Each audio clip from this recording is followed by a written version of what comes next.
dulu. Katanya jamaah dulu. Aduh tadi.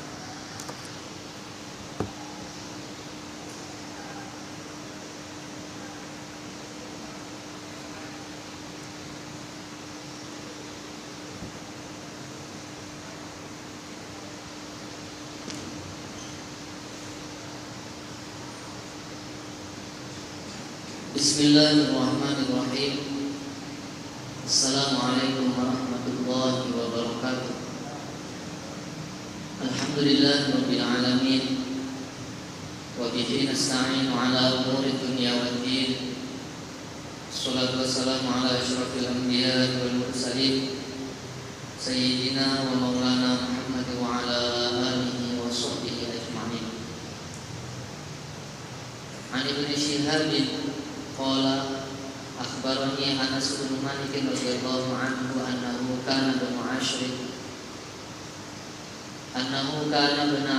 sinina maqdama Rasulullah sallallahu alaihi wasallam al-Madinah fakana ummahati yuwazirnani ala khidmati Nabi sallallahu alaihi wasallam fadakhaltuhu faqadamtuhu 10 sinina Tufiya Nabi sallallahu alaihi wasallam wa ana bin 20 sanatan.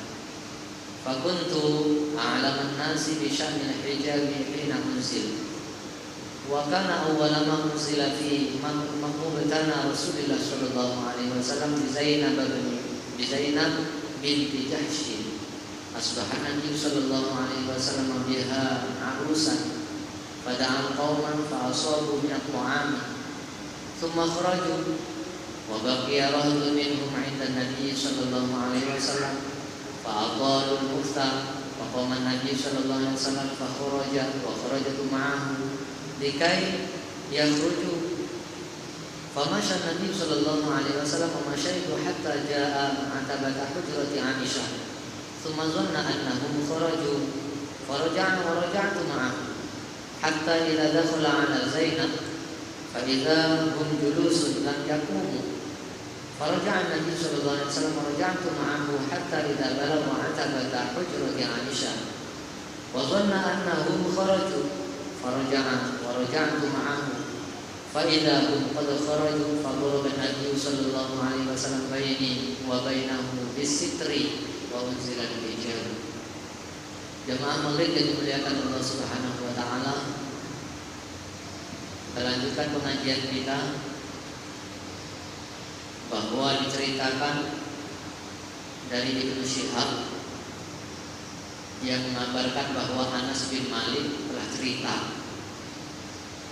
pada saat Nabi datang ke Madinah. Waktu itu Anas usianya 10 tahun. Dia menceritakan bahwa ibunya Anas ini berkhidmat, menyuruh Anas untuk berkhidmat kepada Nabi sallallahu alaihi wasallam. Maka Anas pun berkhidmat untuk Nabi selama 10 tahun. Pada saat Nabi wafat, Anas merupakan seorang pemuda yang telah berusia 20 tahun. Kata Anas, akulah orang yang paling tahu tentang hijab saat perintah itu diturunkan. Perintah itu pertama turun pada saat Nabi Shallallahu Alaihi Wasallam menikah dengan Zainab binti Jahsh. Waktu itu Nabi, kata Anas, mengadakan walimah dan mengundang orang-orang, para sahabat diundang oleh Nabi untuk menghadiri walimah. Mereka pun menikmati makanan yang dihidangkan pada acara walimah. Setelah makan selesai, maka sahabat-sahabat pun keluar pergi, kecuali ada beberapa orang yang masih tetap berada di sisi Nabi Sallallahu Alaihi Wasallam. Jadi orang yang tinggal di sisi Nabi ini memperlama duduknya, sehingga Nabi meninggalkan mereka. Nabi meninggalkan mereka, Anas pun ikut mengikuti Nabi Sallallahu Alaihi Wasallam. Sampailah Nabi keluar menuju ke rumah Ibunda Aisyah radhiyallahu anha. Baru sampai di ambang pintunya,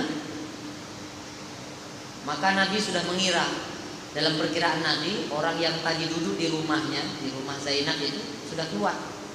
Nabi pun balik. Anas pun ikut di belakang Nabi. Sampai di rumah, Nabi masuk, tengok orang tadi masih duduk di situ, sudah bincang-bincang lagi. Maka Nabi keluar lagi. Anas pun ikut keluar. Sampai di rumah Aisyah, sampai di ambang pintu rumah Ibunda Aisyah, Nabi memiliki persangkaan seperti tadi. Mungkin dah keluar orang tadi. Nabi kembali. Betul, ketika sampai di rumah, orang-orang itu telah keluar, tidak ada di situ lagi. Nabi masuk ke kamar Zainab. Ketika itu turunlah ayat hijab. Nabi menurunkan satennya, menurunkan hijabnya, sehingga antara Nabi dan Anas ada penghalang. Hadis ini menjelaskan kepada saya dan kita semua tentang walimatul ursh, membuat kenduri setelah acara pernikahan, setelah acara ijab qabul selesai.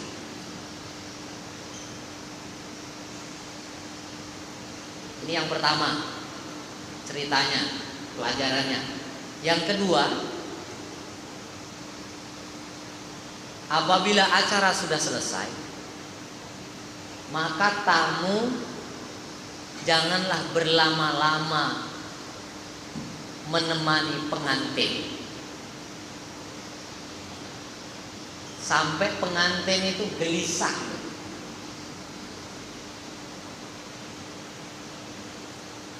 Kadang-kadang ada di antara kita memang sengaja pula ajak jadi kawan, balik kadang-kadang sampai jam 12, jam 1. Kawan nak ngusir tak mungkin. Cuma udah gelisah, keluar masuk. Kalau udah macam itu, awak ni pun paham.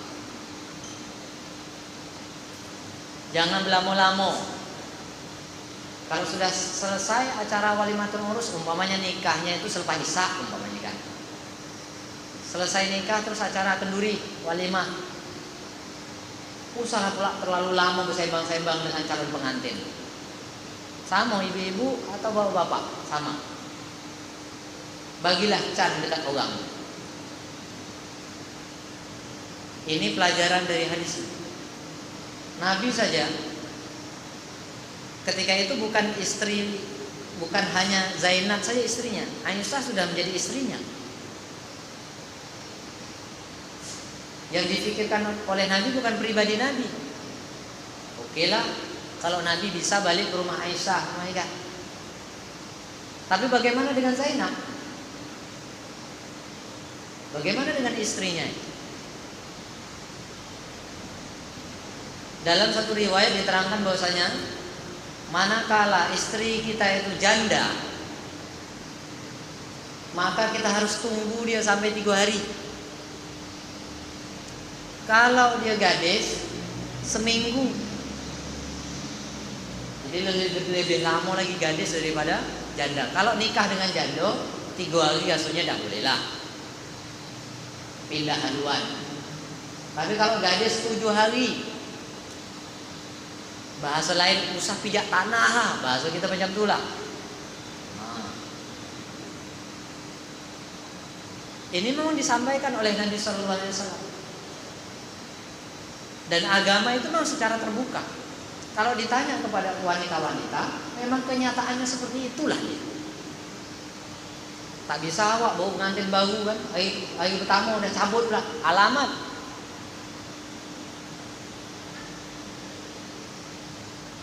Ini harus dihindari hal-hal yang seperti ini. Perkara-perkara seperti ini harus dihindari. Kemudian di dalam riwayat yang lain, lamma qadimul Madinata nazalal muhajiruna 'alal ansar.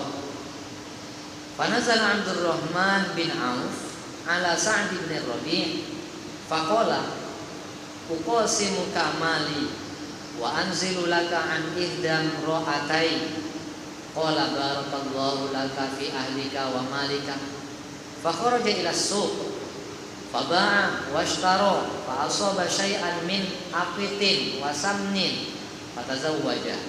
Fa qala Nabi sallallahu alaihi wasallam aulin walau bisyati.